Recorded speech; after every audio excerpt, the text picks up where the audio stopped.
नमस्कार दोस्तों, 12 मई 2020 को हमारे प्रधानमंत्री जी ने 8:20 पे यानी 20 बजे अपनी 20 मिनट्स की स्पीच में 20 लाख करोड़ रुपए के इकोनॉमिक पैकेज की अनाउंसमेंट करी। बस शुक्र मनाइए कि ये 2020 क्रिकेट खेलते वक्त ये अनाउंसमेंट नहीं करी गई।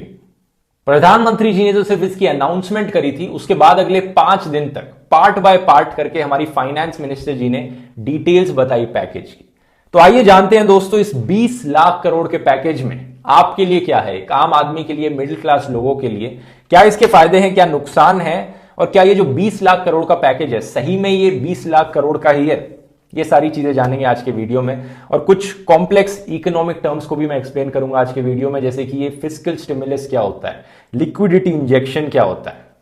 आइए देखते हैं दोस्तों, जब आप ये 20 लाख करोड़ सुनते हैं तो आपके दिमाग में आएगा शायद इसका मतलब ये हुआ कि सरकार अपनी तरफ से 20 लाख करोड़ रुपए स्पेंड करेगी जनता की मदद के लिए, लेकिन ऐसा नहीं है। इसको समझने के लिए पहले आपको यह समझना होगा कि इकोनॉमिक्स में दो तरह की पॉलिसीज होती हैं, मॉनेटरी पॉलिसीज और फिस्कल पॉलिसीज। जो मॉनेटरी पॉलिसीज होती हैं वो एक देश के सेंट्रल बैंक के द्वारा बनाई जाती है। इंडिया में सेंट्रल बैंक है आरबीआई। तो मॉनेटरी पॉलिसीज बेसिकली है कि इंटरेस्ट रेट्स को ऊपर नीचे करना, पैसे की सप्लाई को ऊपर नीचे करना, इन्फ्लेशन कंट्रोल करने के लिए ये आरबीआई करता है। दूसरी होती है फिस्कल पॉलिसी, जो कि सरकार के द्वारा बनाई जाती है। सरकार अपनी स्पेंडिंग को ऊपर नीचे करती है, जहां पर ज्यादा पैसे डालने हैं वहां पर ज्यादा पैसे डालने हैं, टैक्स रेट कैसे करने हैं, टैक्स बढ़ाने हैं, टैक्स कम करने हैं, ये फिस्कल पॉलिसीज होती हैं। तो मॉनेटरी पॉलिसीज आरबीआई डिसाइड करता है, और आरबीआई इंडिपेंडेंट है सरकार से टेक्निकली, अगर थियोरेटिकली बात करी जाए, और सरकार फिस्कल पॉलिसीज बनाती है। अब जो ये 20 लाख करोड़ रुपए है, इसमें से 8 लाख करोड़ रुपए तो आरबीआई के द्वारा किया गया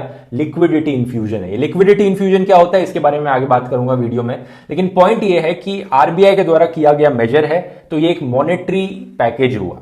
प्रॉब्लम यह है दोस्तों कि 20 लाख करोड़ रुपए सरकार के द्वारा निकाला गया पैकेज में आरबीआई के द्वारा निकाला गया मॉनेटरी पैकेज काउंट करना सही नहीं है, ये अनफेयर है करना। क्योंकि हमने जब भी बात करी थी दुनिया भर की कंट्रीज के इकोनॉमिक पैकेजेस के बारे में, हमने वहां पर फिस्कल पैकेजेस को कंसिडर किया था कि देखो यूएसए ने $2 ट्रिलियन का इकोनॉमिक पैकेज निकाला। सिर्फ फिस्कल पैकेज की बात करी जा रही थी कि सरकार ने क्या एक्शन लिया, सरकार ने क्या डिसीजंस लिए हैं वहां पर। जर्मनी ने ऑलमोस्ट $190 बिलियन का पैकेज निकाला था, फिस्कल पैकेज था वो। तो इंडियन गवर्नमेंट ने मॉनेटरी पैकेज को और फिस्कल पैकेज को कंबाइन करके साथ में दिखाया कि देखो सरकार ने 20 लाख करोड़ का पैकेज निकाला। तो पहले बात करते हैं आरबीआई की तरफ से आने वाले इन 8 लाख करोड़ रुपए की।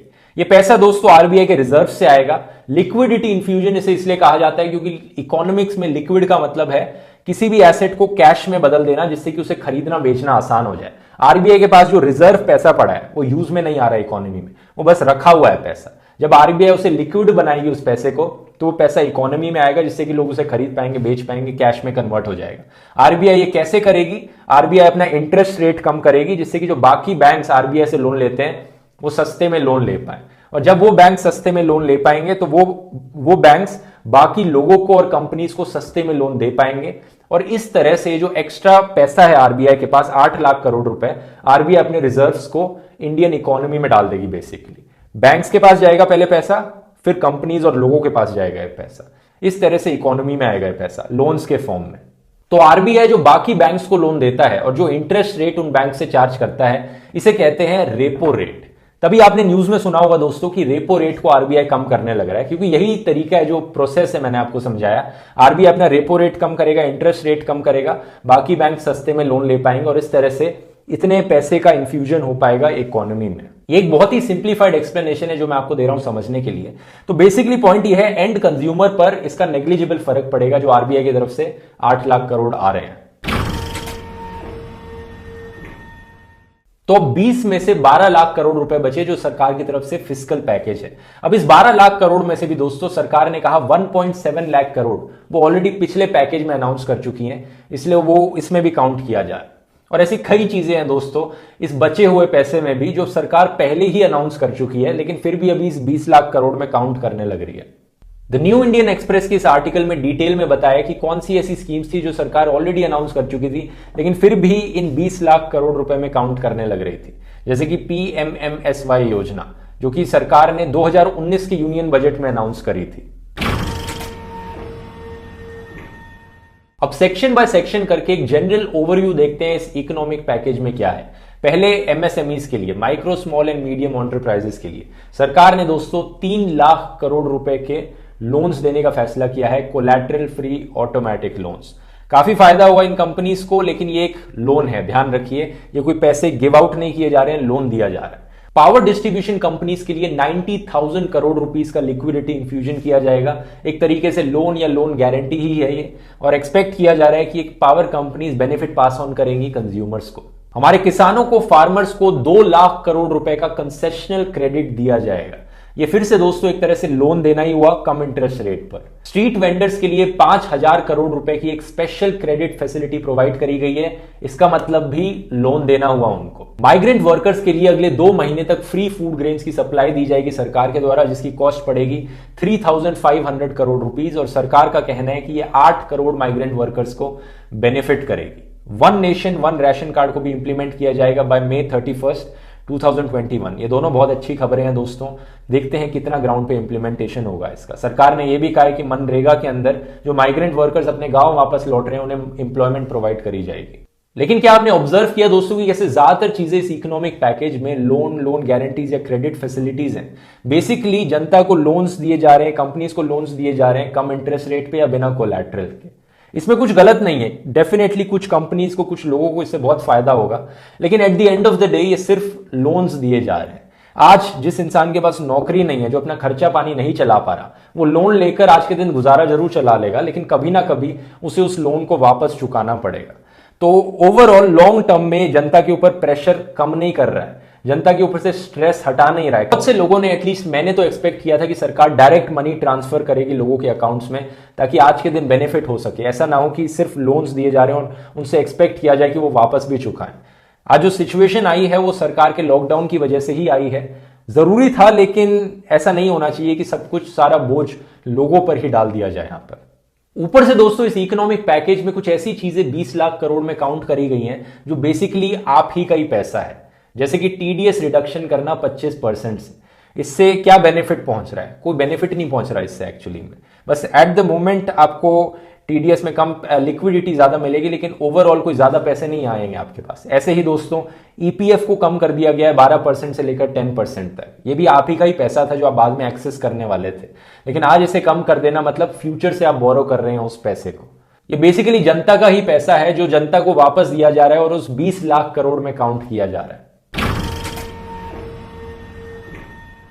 तो यहां पर अब एक सवाल आपके मन में आएगा कि ठीक है, 8 लाख करोड़ रुपए आरबीआई के हो गए, इतने लाख करोड़ रुपए के लोन्स दिए गए, इतने लाख करोड़ रुपए सरकार अपनी पुरानी स्कीम्स को ही 20 में काउंट करने लग रही है, इतने लाख करोड़ रुपए हमारे खुद के पैसे को ही काउंट करने लग रही है, तो भाई कितने पैसे एक्चुअली में सरकार स्पेंड करने लग रही है जनता के बेनिफिट के लिए यहां पर 20 में से? इसका राइट आंसर है दोस्तों anywhere between 1 lakh crore to 2.7 lakh crore. अलग अलग लोगों ने एस्टिमेशन लगाया है इसका। योगेंद्र यादव जी ने कहा है कि ये अमाउंट है 1.7 lakh crore rupees out of 20 lakh crore rupees जो सरकार एक्चुअली में स्पेंड करेगी। बार्कलेज एक पॉपुलर फाइनेंशियल सर्विसेज कंपनी है इंग्लैंड की, उसने एस्टिमेशन लगाया ये अमाउंट है 1.5 lakh crore rupees. Care ratings उसने एस्टिमेशन लगाया कि अमाउंट है 2.73 lakh crore rupees. HSBC India ने कहा है कि अमाउंट है अराउंड 1% ऑफ इंडियाज जीडीपी, ना कि 10% ऑफ इंडियाज जीडीपी, तो around 2 lakh crore rupees out of 20 lakh crore rupees. तो ये जो 1-2 लाख करोड़ रुपीस सरकार एक्चुअली में स्पेंड करने लग रही है, कहां पर जा रहा है पैसा? इसमें से दोस्तों 40,000 करोड़ रुपीस है मनरेगा में जाएगा। अच्छी चीज है मेरी राय में। 3,500 करोड़ रुपीस मैंने आपको बताया था माइग्रेंट वर्कर्स के फूड ग्रेन्स खरीदने में जाएगा, एक और अच्छी चीज है उनकी मदद के लिए जाएगा। इसमें से 8,000 crore rupees viability gap funding में इस्तेमाल किया जाएगा, यानी वो प्रोजेक्ट्स जिनकी इकोनॉमिक वायबिलिटी नहीं हुई है लेकिन सोशल इंफ्रास्ट्रक्चर के प्रोजेक्ट्स हैं, वो जिनकी देश को जरूरत है, जैसे कि किसी गांव में सड़क बनाना, और बाकी जो लिस्ट है इस पूरी चीज की आप यहां पर देख सकते हैं। ओवरऑल मिडिल क्लास लोगों के लिए, सैलरीड एम्प्लॉयज के लिए मेरी राय में दोस्तों इस इकोनॉमिक पैकेज में नेग्लिजिबल फायदे हैं। ऊपर से सरकार ने कुछ और बड़े फैसले लिए, जैसे कि कोल सेक्टर को प्राइवेटाइज करना, डिफेंस प्रोडक्शन को प्राइवेटाइज करना, पावर डिस्ट्रीब्यूशन को प्राइवेटाइज करना, स्पेस सेक्टर को प्राइवेटाइज करना। अब अपने आप में दोस्तों मैं नहीं मानता कि प्राइवेटाइजेशन इन सारे सेक्टर्स में अच्छी या बुरी चीज है। ये सब इंप्लीमेंटेशन पे डिपेंड करेगा, ये डिसीजन अच्छा निकलेगा या बुरा निकलेगा। इस पूरे इकोनॉमिक पैकेज को अगर मैं एक एग्जांपल के साथ समराइज करूं तो मेरी राय में दोस्तों एक ऐसी सिचुएशन है, आप एज्यूम कर लो, आपके दोस्त को मान लो आपसे 1000 रुपए की जरूरत है, ठीक है, वो आपसे कहता है प्लीज मुझे 1000 रुपए दे दे, मेरे को अपना घर का खर्चा पानी चलाना है, पैसे नहीं है मेरे पास। आप उसे एनवलप में पैसे पकड़ाते हो और वो एनवलप खोलकर देखता है तो वहां पर 1000 की जगह सिर्फ 200 रुपए उसे मिलते हैं। आप उसे कहते हो नहीं मैंने तुझे 1000 रुपए दिए, वो आपसे कहता है कैसे, मुझे तो 200 ही रुपए दिख रहे हैं यहाँ पर। फिर आप उसे कहते हो देख, कल मेरे पेरेंट्स ने तेरे पेरेंट्स को 500 रुपए दिए थे, वो इसमें काउंट कर ले। आज से 2 महीने पहले जब तू मेरे साथ रेस्टोरेंट में खाना खाने गया था तो मैंने 200 रुपए का तेरा बिल पे किया था, वो देख ले, हो गए 700 रुपए। उसके बाद 100 रुपए तेरे खुद के वॉलेट में रखे हैं, वो भी इसमें काउंट कर ले, 800 हो गए। तो 200 मैंने तुझे अभी दिए, और इस 200 में से बाय द वे मैं 100 रुपए लोन दे रहा हूं तुझे, जो तुझे वापस चुकाने पड़ेंगे मेरे को, ठीक है। और ये तेरे 1000 रुपए का पैकेज हो गया तेरा। 1000 रुपए मैंने तुझे उधार में दे दिया, अब तू मजे कर इससे। ये सिचुएशन है दोस्तों जो हमारी सरकार ने हमारे साथ करी है इस 20 लाख करोड़ रुपए के पैकेज में। लेकिन ये मेरी राय है दोस्तों, आप अपनी राय बताइए, आपको क्या लगता है इस पैकेज में और कुछ है जो मैंने मिस आउट कर दिया हो तो कमेंट्स में लिखकर जरूर बताइए, अपनी राय बताइए। और अगर पसंद आए वीडियो, इस वीडियो को शेयर कीजिए, इस इंफॉर्मेशन को जनता तक पहुंचाइए। और अगर सॉल्यूशंस की बात करी जाए दोस्तों तो ज्यादातर इकोनॉमिक एक्सपर्ट्स ने सजेस्ट किया है कि सरकार को डायरेक्ट मनी ट्रांसफर करना पड़ेगा लोगों के हाथ में, ताकि लोगों के पास पैसे आए, इकोनॉमी में डिमांड बढ़े, ताकि और चीजें खरीदी जाएं और तभी जीडीपी बढ़ सकता है। यही एक तरीका है इकोनॉमी को रिवाइव करने का। सिर्फ लोन्स गिव आउट करके काम आधा अधूरा रह जाएगा। चलिए दोस्तों, फिर मिलते हैं अगले वीडियो में। बहुत बहुत धन्यवाद।